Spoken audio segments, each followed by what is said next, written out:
Hello जय aspirant.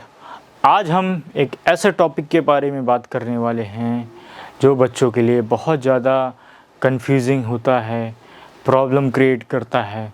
तो वो टॉपिक है आपका जोसा में क्या क्या सर डॉक्यूमेंट्स रिक्वायर्ड होते हैं, क्या क्या हमें डॉक्यूमेंट्स चाहिए होते हैं प्रेजेंट टाइम में रजिस्ट्रेशन करने के लिए, क्योंकि जोसा का रजिस्ट्रेशन डेट आ चुका है। आपको कैसे रजिस्ट्रेशन करना है, ये सारी चीज़ें, कौन कौन से डॉक्यूमेंट्स चाहिए होते हैं, किसी बच्चे का काउंसलिंग में कोई प्रॉब्लम होती है या फिर कुछ ऐसी कुछ सिचुएशंस होती हैं कि हमारा जो सीट है वो अलॉटमेंट हुआ भी कहीं बार होता है कैंसिल हो जाता है। तो डॉक्यूमेंट्स रिक्वायर्ड क्या क्या चाहिए उसके बेसिस पे आज हम लोग बात करने वाले हैं कि जोसा में कौन कौन सा डॉक्यूमेंट्स चाहिए होता है। जोसा में पहला डॉक्यूमेंट्स होगा आपका 10th की मार्कशीट, 12th की मार्कशीट, सेकेंड डॉक्यूमेंट्स। अब इस 10th और 12th की मार्कशीट में बच्चों को कई बार होता है, ये प्रॉब्लम होता है कि सर मेरा फादर के नेम में स्पेस आ गया है या मदर के नेम में स्पेस आ गया है, तो उस कंडीशन में हमें क्या करना चाहिए। जेई में मैंने कुछ और नाम डाल दिया है और 12th के और 10th की मार्कशीट में मेरा स्पेस रह गया है, सर नेम नहीं लिख पाए आप, तो ऐसा कोई प्रॉब्लम है तो उसके लिए बहुत ज़्यादा आपको टेंशन लेने की ज़रूरत नहीं है, क्योंकि उसका भी सोल्यूशन होता है। आप एक एफिडेविट टाइप का भी बनवा सकते हैं, नहीं तो सरनेम अगर मिसमैच है या स्पेस है तो उसका ऐसा कोई बहुत बड़ा इशू नहीं होता है। आप की काउंसलिंग हो सकती है, आपको सीट मिल सकती है और अलॉट हुआ सीट कैंसिल भी नहीं होगा उस कंडीशन में।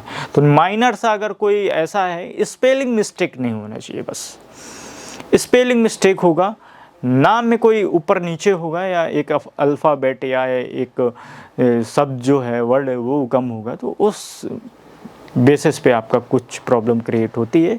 बाकी स्पेस है या सरनेम नहीं लिखा है तो उस कंडीशन में आपका कहीं ना कहीं वो चीज़ें मैनेज हो जाती हैं, तो आपका IIT NIT सीट रहती है। आपको ऐसा कोई टेंशन लेने की ज़रूरत नहीं है। तो परेशान मत होना कि आपका डॉक्यूमेंट्स कहीं कुछ प्रॉब्लम है, तो ऐसा कोई प्रॉब्लम नहीं होने वाला। तो 10th 12th का ऐसा कोई प्रॉब्लम नहीं आएगा अगर स्पेस है या सरनेम नहीं है।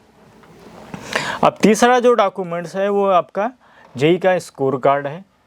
चौथा जो डॉक्यूमेंट्स है वो आपका जेई का एडमिट कार्ड है। अब इसमें से आपका अगर आपने सेशन 1 और सेशन 2 दिया हुआ है तो फिर आपका जो इनमें से जो बेस्ट होगा वो आपका फाइनल रिज़ल्ट होता है। फाइनल रिज़ल्ट आपका जो बेस्ट होता है वो होता है, ठीक है। बेस्ट रिज़ल्ट आपका फाइनल रिज़ल्ट माना जाता है, ठीक है।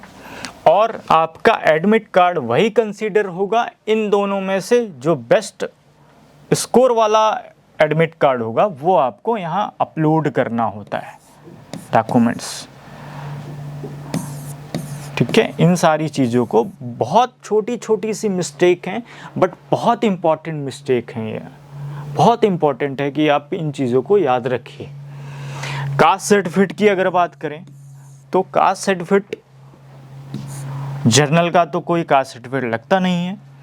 OBC, EWS, SC, ST या फिर आप PW हो। PW का तो एक अलग प्रोसेस हो गया, बट SC ST के लिए प्रोसेस ये होता है कि SC ST OBC इन सब के लिए जो आपका सर्टिफिकेट होना चाहिए वो 1 अप्रैल 2025 के बाद का होना चाहिए, ठीक है। मतलब ये नहीं होता है कि आपने कुछ रिसेंट कुछ मंथ पहले बनवाया है या आपने दिसंबर में बनवाया है, ऐसा अगर डॉक्यूमेंट्स है आपके पास कि आपने दिसंबर में बनवाया है, जनवरी में बनवाया है, फरवरी में, तो वो भी डॉक्यूमेंट्स आपका अपडेटेड नहीं माना जाता है, वो आपका इनवैलिड डॉक्यूमेंट्स कहलाएगा, अपलोड ही नहीं होगा, आपके पास क्वेरीज जनरेट होने लगेगी। तो उस कंडीशन में इस डेट को याद रखिएगा कि आपका बहुत सारा कन्फ्यूज़न ये होता है कि सर मेरा ओबीसी सर्टिफिकेट तो 3 साल वैलिड होता है, एससी का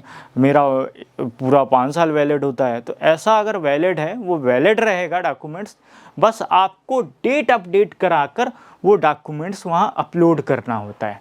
डेट अगर अपडेट नहीं कराएंगे तो फिर आपका कहीं ना कहीं प्रॉब्लम क्रिएट होगी उस टाइम रजिस्ट्रेशन करने में। आपके पास कुछ टाइम के बाद क्वेरी जनरेट हो जाएगा। तो ये डेट याद रखिएगा कि इस डेट के बाद का ही आपका सर्टिफिकेट होना चाहिए। सेम सर्टिफिकेट आपका इनकम सर्टिफिकेट में भी यही डेट कंसीडर होगी, ठीक है। इनकम सर्टिफिकेट में भी आपकी यही डेट होगी, 1 अप्रैल 2025। सेम सर्टिफिकेट के सारे डॉक्यूमेंट्स में ये डेट कंपलसरी होती है कि आपको अपडेटेड ही डॉक्यूमेंट्स वहाँ अपलोड करना होता है। पुराना डॉक्यूमेंट्स नहीं चाहिए उनको। पुराना डॉक्यूमेंट्स अगर करेंगे तो काउंसलिंग में प्रॉब्लम होगी, आपको क्वेरी जनरेट होगी आपके पास।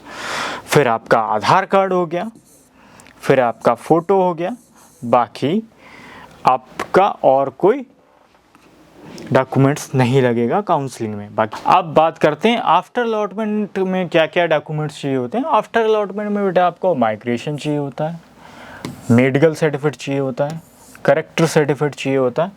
ये सारे डॉक्यूमेंट्स आपको चाहिए होंगे आफ्टर अलॉटमेंट। जब आपको फाइनल एनआईटी या ट्रिपल आईटीज़ या ऐसा कोई भी कॉलेज अलॉट होता है तो आपको ये डॉक्यूमेंट्स आपको ऑनलाइन सबमिट भी करने होते हैं।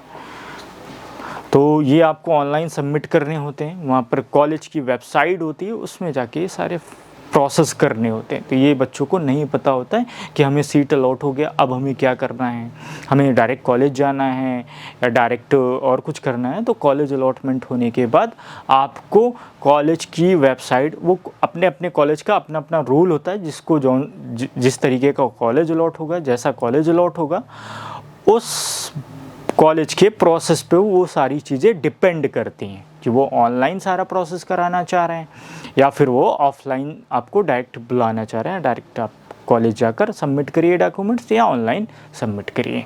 तो वो सारी चीज़ें होंगी। तो डे बाय डे आप अपडेट रहिए और हर एक डे आपके लिए उतना ही इम्पोर्टेंट है जितना आपका जेईई का एग्ज़ाम। तो आप इन चीज़ों को याद रखिएगा अच्छे से। तो ये हो गई डॉक्यूमेंट्स की सारी डिटेल। अगर किसी तरह का कोई कन्फ्यूज़न है डॉक्यूमेंट्स को लेकर जोसा काउंसलिंग में, तो आप हमारी टीम से कनेक्ट कर सकते हैं, गूगल फॉर्म फिल कर सकते हैं। डिस्क्रिप्शन में गूगल फॉर्म दिया गया है, कॉन्टैक्ट नंबर दिया गया है। कोई भी क्वेरी हो आप कॉल कर सकते हैं।